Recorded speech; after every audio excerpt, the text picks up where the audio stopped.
And so today for the evening meditation, I wanted to share with you a thought. It's Catholic teaching on the will and how important the will is in everything that we do in our life, in spirituality. Life has an ebb and a flow to it. Whatever life is in me is also in the universe. And the earth has a song, the earth has a rhythm to it, just like the changing of the seasons. And with the will is the most important thing to remember, because if we do not have the will anymore to fight, to live, to cherish, to embrace, to surrender to God's calling in our life, then life becomes meaningless. The will is very important in Catholic teaching and in Catholic theology. When people lose the will, then that's when we turn to alcohol, to drugs, to self-inflicted wounds, to cutting ourselves when the pain becomes too much in life. And often when we go away on retreats, we're taking a break from that kind of drama of life, of job loss, of not having people around us, of the experience of loss. We're going back to a place where we can be taken care of, where we can be in a community, where our meals will be prepared for us, and where we will have a structure to our day, but it's a flexible structure. It's not a hard structure. There's no KPIs to meet. There's no pressure. There's no job description that you have when you're in banking or education or healthcare or a dentist. And it's that coming into that presence of God, nurturing our spirits, that helps us.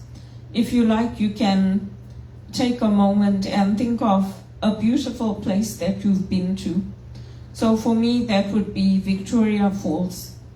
And you can imagine sitting there and having that spray of the Victoria Falls coming onto your skin, just flushing your skin, and hearing the sounds of nature around you, hearing the wildlife, seeing the wildlife, and the raw beauty of Africa.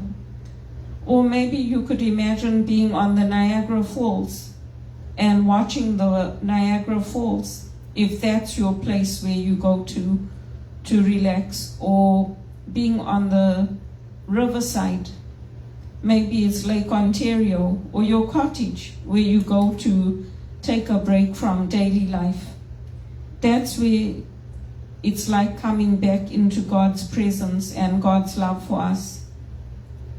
And being a witness to suffering, being able to hold that suffering that people are going through, it takes resilience, it takes courage, and we don't only go through it when we turn on the news. Some of us go through it when we're doing our daily work, when we're listening to customer complaints, or when we're healers, when we're doctors, when we are educators.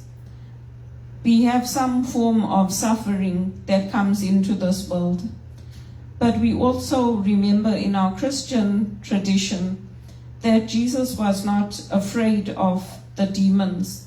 Jesus had complete and full control over the demons, over evil, over healing.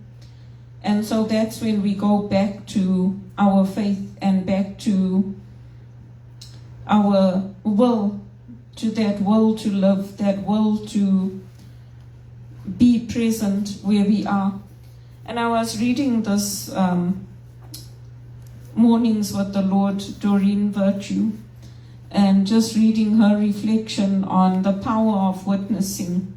Often you'll find that when people are witnessing something that they don't like, or they wish they didn't have to experience, they want to fix it. So they want to give you solutions, or they want to give you a treatment or a medication or something that will ease their pain of watching somebody suffer. But to be able to hold that suffering and to be able to witness it like Mother Mary did when Jesus was on the cross, or St. John the disciple, or Mary Magdalene, that is hard, to be a witness to that kind of pain and to be present in that kind of witnessing.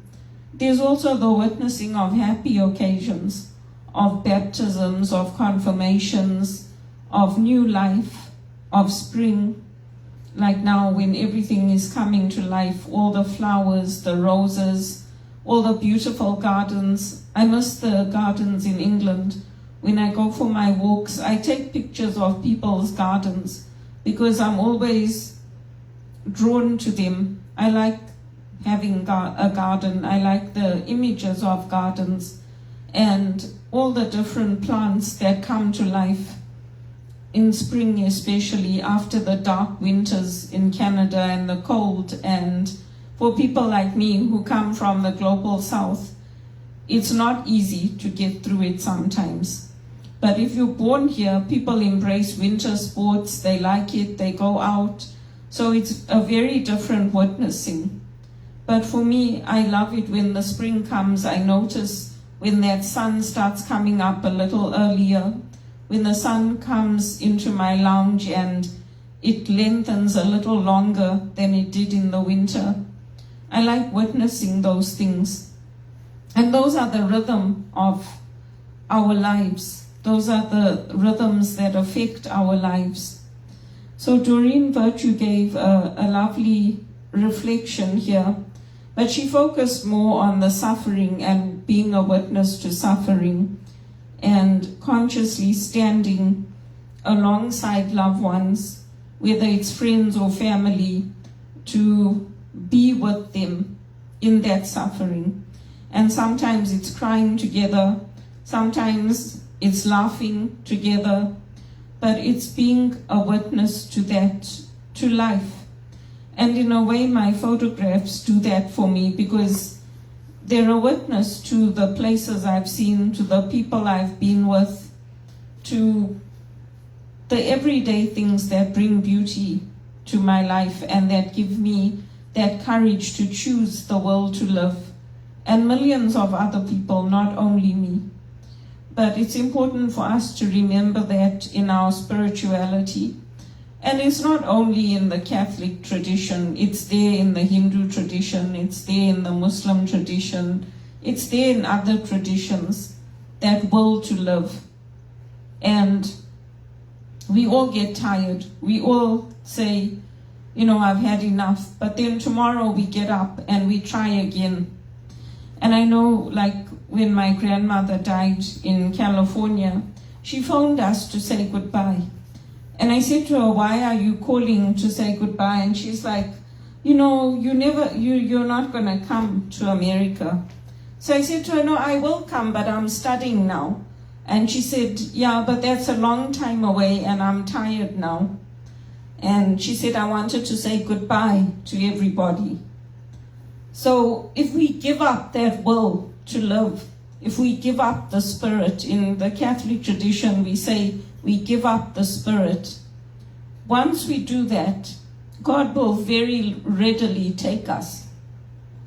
So we have to appreciate that will to live, and we have to want it, we have to desire it, and to know that there is no demon, there is no evil, there is nothing that Christ has not overcome. Because even when he suffered on the cross, he chose that for us because he loved us. And that's the same love that you get in romantic stories, in movies, in songs. It's that will, it's that desire. And that's why when we start a retreat, often the retreat director, or even me as a spiritual director, I will ask, what is it you want? What is your desire? What is your will? And even when people leave a last will, that's their last wishes. It's their last witness to their life on this earth. So I'll leave you with that thought on the will, and the will in Catholic tradition and Catholic theology, and how we bear our suffering in life. Some of us bear it by hiding it. Some of us bear it like an open wound. Some of us can't hide it because it's something that is physical. And how we witness to the joys of life as well. Those are important in our traditions of our faith. And that's how we live in the present moment. Because like we see every few years, God reminds us with these wildfires in Canada or in South Africa, or now this dust storm that's affecting people, or a tsunami, or something like that, that actually you're not that great. You're not that big and you're not that powerful. So come back to me with all your heart and render your hearts and not your garments. That's what I think.